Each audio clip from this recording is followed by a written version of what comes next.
Welcome back to The Loop, where we're taking a bold and fresh look at our lives in Kenya today. And the abrupt reopening of schools will have a huge impact on learners psychologically, according to the mental health experts. Education stakeholders must ensure that learners are offered counseling on how to cope with their studies during a pandemic. Here is Georgina Magondu with more. Since the president ordered the closure of schools in March this year, learners have been at home with no learning taking place, except for the lucky few with access to internet and technology. You left school in March, you're coming to school in October. Things are totally different. Your desk mate is not so close anymore. When you used to ask for rubbers, do you now ask for a rubber? Do you ask for a pencil? Do you need to sanitize the pencil? You see, there are so many other questions that come up. A recent report by Save the Children Foundation documents that 8 in every 10 Kenyan children have learnt little since schools were closed. 2/3 had no physical or virtual contact with a teacher, and less than 1% had access to internet and devices needed for digital learning. This, however, means that majority of the learners are engaged in other activities other than learning, and getting them back to school would take a toll on their psychology. Due to the long stay at home, learners have lost the spirit for learning, and getting back to school may not automatically translate to learning. Elizabeth Mutunga is a psychologist, and she says the change of school environment and disruption of established friendship and the need to strictly behave a certain way is detrimental to the psychological well-being of a learner. It becomes very difficult. I think the teachers, what they can do for them is maybe when they go to school, maybe day one, if it is on Monday, let them sit down with them and just ask them, what are your fears? What do you envision? And have this conversation with them. It might take time for learners to adapt to the new learning calendar as well. The teachers need to really work with them, encourage them, give them an avenue where they can speak, even if it's bringing in maybe a counselor to speak to them. It's important because we need to prepare them psychologically for the new normal and how it's going to move forward. Due to the harsh economic state during the pandemic, some students had dived into doing business and making money, and this will lead to some of them dividing their attention between the business and school, which might in turn affect their academic performance. Pesa ni tamu, lakini sasa sababu lazima urudi shule na lazima usome, lazima kuna give and take. Lazima utapoteza moja ndio ubenefit kwa hiyo ingine. So lazima pia wazungumziwe, sababu wengine wanaweza hata opt kutoka shule. Education stakeholders and schools administration have been urged to ensure that they address and counsel learners before resumption of classes. Socializing is very important. So now they have to social distance, they cannot do activities together. So that has an effect on them psychologically because you are united by being part of the team. Georgina Magundu, K24 for The Loop.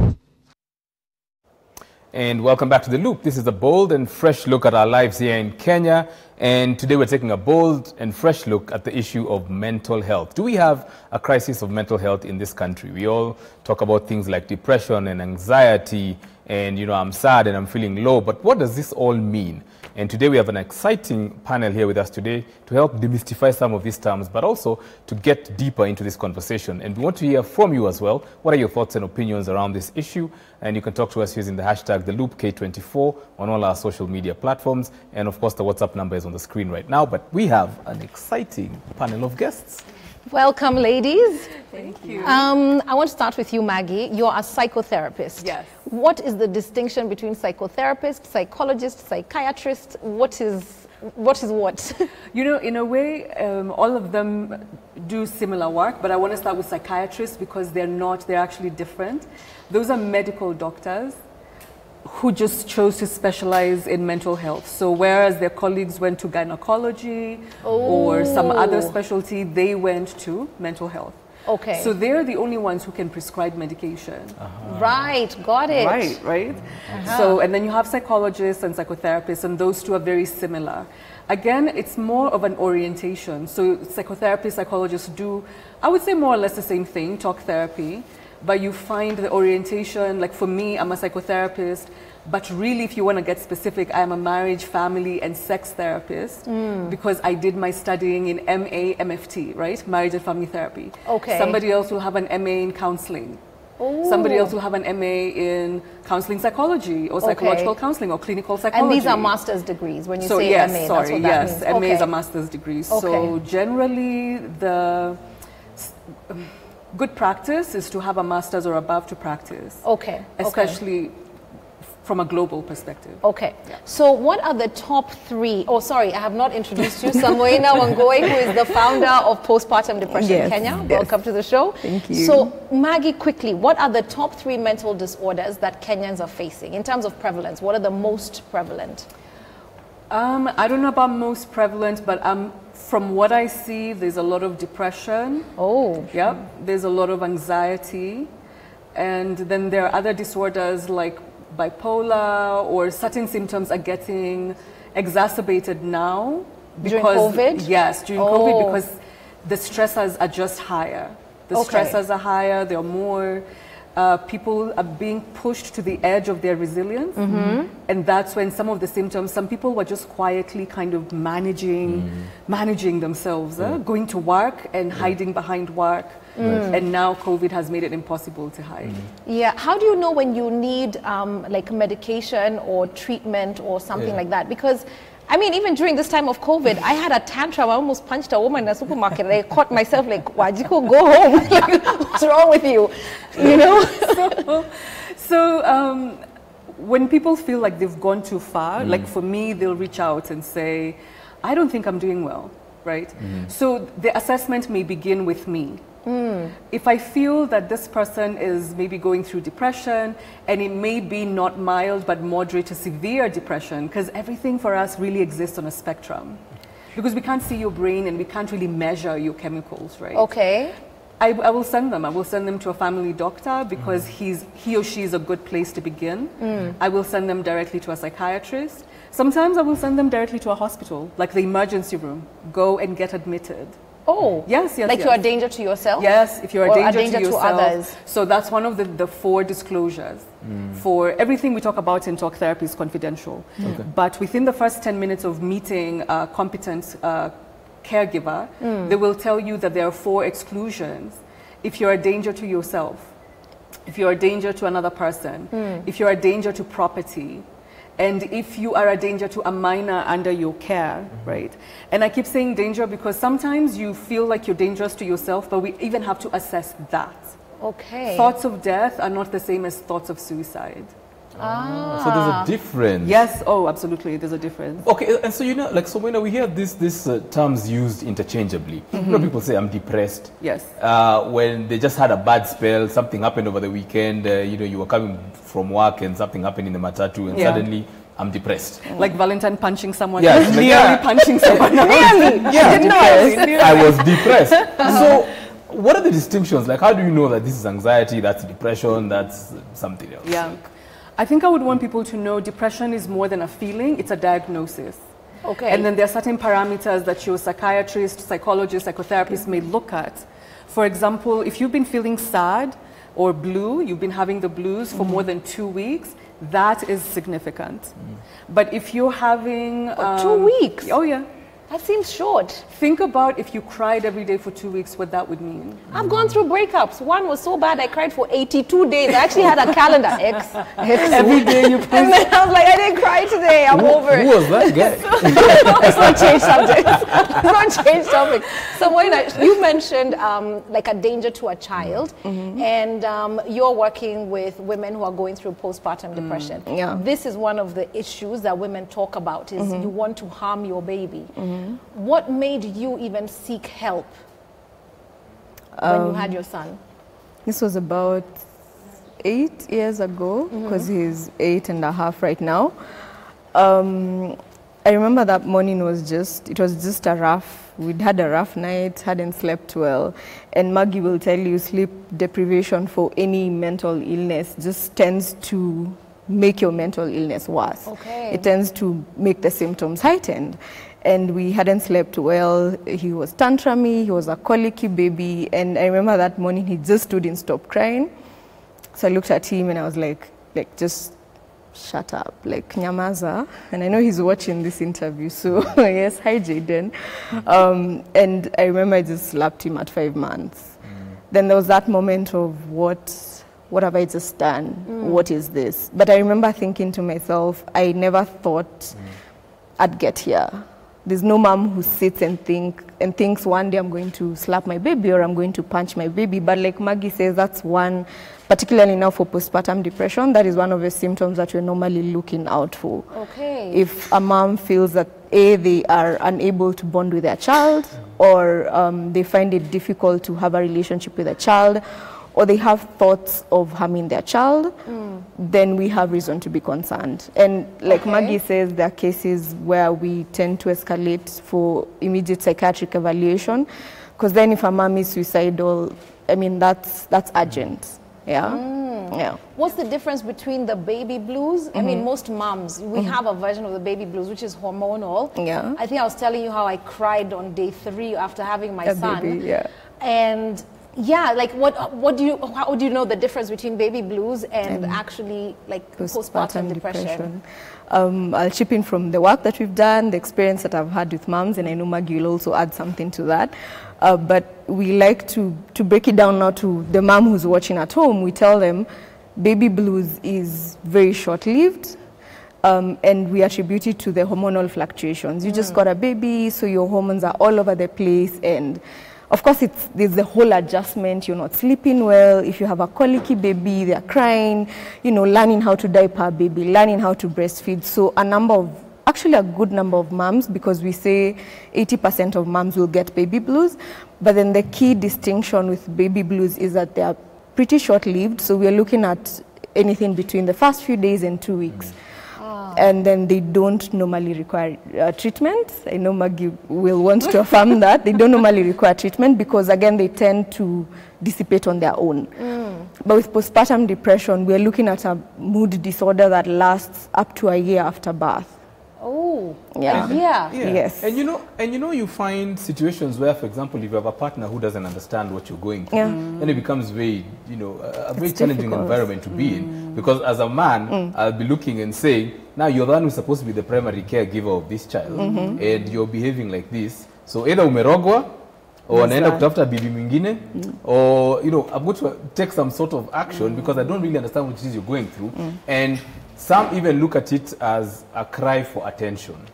They're like, you just want attention. Or they talk badly. When you think you're the first one to have a baby. You're not the first one to have a baby. Why are you pretending like this thing is anything serious? So how important was it for you to have an environment that understood what you were going through? I think, first of all, I'll go back to what you just said. And I know Maggie gets that a lot, because we do. Husbands will get in touch and they're like, I don't understand this woman, Valentine. I do not know who this is after she gave birth. And we try and tell them the thing with depression is that it's invisible. Like Maggie said, we can't measure, your brain chemicals and all that. But sometimes I like to tell my friends and the women and the families that we work with, if I told you my lungs have a problem, would you tell me I'm crying for attention? You wouldn't. You'd be like, no, I know there's a doctor who I can send you to. So the same thing with the mind. Just because my mind is not functioning well does not mean that it's a cry for attention. And then as a society, we tend to say that it's a cry for attention. And then when someone actually dies by suicide, we flip back and go like, we didn't see these signs. Or the horrific headlines. Exactly. You see a mom drowned her kids. And we're like, those kind of stories. Yeah. Yes. So the red flags are always there. And that is why we encourage people and we create awareness with our organization and our programs, just to let people know that depression and mental health conditions are invisible. So you cannot, I keep telling people, do I look suicidal? No, I don't. But I've been suicidal. Exactly. So just because we can't see it on the, on face value does not mean that it does not exist. So it's not a cry for attention. So when there's something that you've said, which I think, so me, I'm speaking from a male perspective, right? To what extent is the absence of your partner's involvement something that adds on to the stress that, a mother has, or, going through postpartum depression, or just from having a newborn baby? Because you hear cases of where men have been given paternal leave. Paternity leave, 14 days. The guy is in the bar, though. You know, the entire 14 days. The entire time. So, to what extent does that absence also add contribute? And the absence could be he's in the house, but he's watching Premier League. Oh, for sure. I think it's important that you brought it up because when we're discussing about risk factors, what makes it more likely for Maggie to get postpartum depression and not for me, one of the risk factors that we mention is when a mom does not have partner or family support. So you have cases where a mom gets her baby and the guy just disappears. And we agree that motherhood is hard as it is. With support, it is hard enough. So now you can imagine having to wing it alone. You're learning how to breastfeed. You're learning this baby. You've never met them before.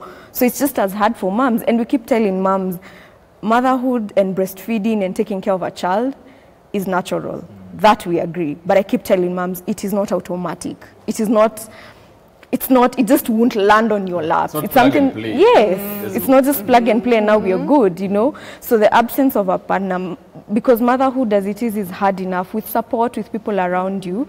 So how harder is it when a partner is missing or when they're there and they don't understand that there are all these changes. Then we're also looking at the changes that come with raising a newborn. You're not sleeping enough.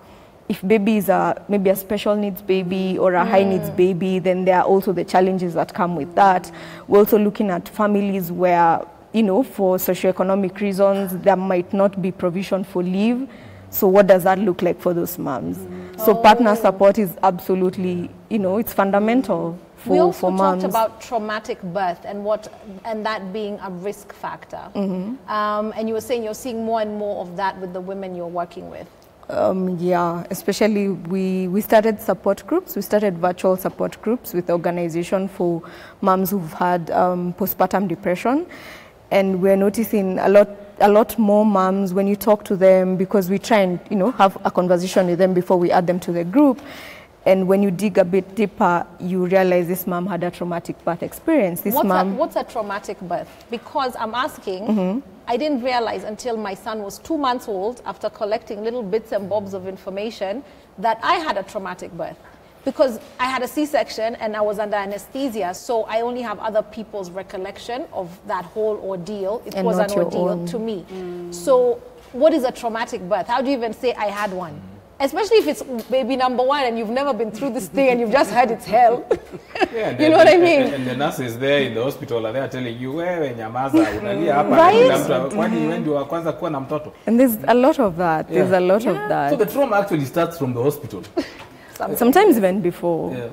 Even before, you know, you can't say this person, this is your third child, so they don't have a traumatic birth. And then I had my first baby and so I'm having a traumatic birth. No.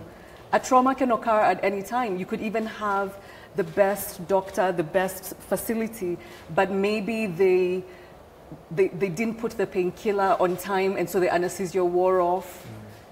Just like a smidge too soon, and it's hell. I'm listening like, what happened to me? Go on. So you can't say, oh, does this qualify as, if you experienced it as traumatic to you, then it is. Because the impact to you is going to be there. Whether your doctor says get over it, whether your nurse says you're not the first one, if you experience a birthing process as traumatic, maybe there's a nurse who slapped you, maybe the baby threatened not to come out, maybe you had been thinking, I just want this baby out of me, and then the baby nearly died. Now you feel like I nearly killed my child with the power of my tongue. Yes. Right? Yeah. And the issue, I told you, we're all about spectrums, and the issue of trauma is so broad. Some are also medically traumatic. You have a natural birth and you have a terrible tear. Okay. You have a C-section and it's not handled well. Even having a different doctor in the delivery room than you had anticipated can send you yourself into like a tailspin. Okay, right? That's true. Yeah. That's true, because you feel very vulnerable at that point. Yeah, and you will hear a woman from the lower end of the socioeconomic scale saying, I pushed for 10 minutes nakatoka. And then somebody else will say, I was at XYZ top hospital and I had such a terrible time, but I have no right to say I was traumatized because at least it was in a lovely birthing beautiful center. environment, Right. blah, blah. Your body doesn't know that and also doesn't care. You mentioned mood disorder. You said mood disorder. Yeah. That PPD is a mood disorder. What is a mood disorder? What is the difference between, say, schizophrenia, anxiety? Like, we hear all these terms. What is a mood disorder? I think I would say in simple terms, a mood disorder is an illness that shifts or alters significantly how you experience your day-to-day life. So one assessment for depression is it getting in the way? If you say to me, I've been sad for a month, I want to know what has been affected by that sadness. Oh. Some people will say, I don't go to work anymore. Or I show up and I let my co-anchor do all the work. I'm checked out. How did you I'm know? teasing. Like, I'm totally teasing. I'm totally teasing. But you know, they will say I'm unable to get out of bed. I'm not showering. Right. I don't Can care. see. I don't care about food. I can't tell you the last time I ate. Whereas illnesses like schizophrenia, bipolar, they affect much more than your mood. They're affecting your behavior. So there's, for example, bipolar, bi means two, and polar is like two extremes. So one extreme or the next. So they're not just sad.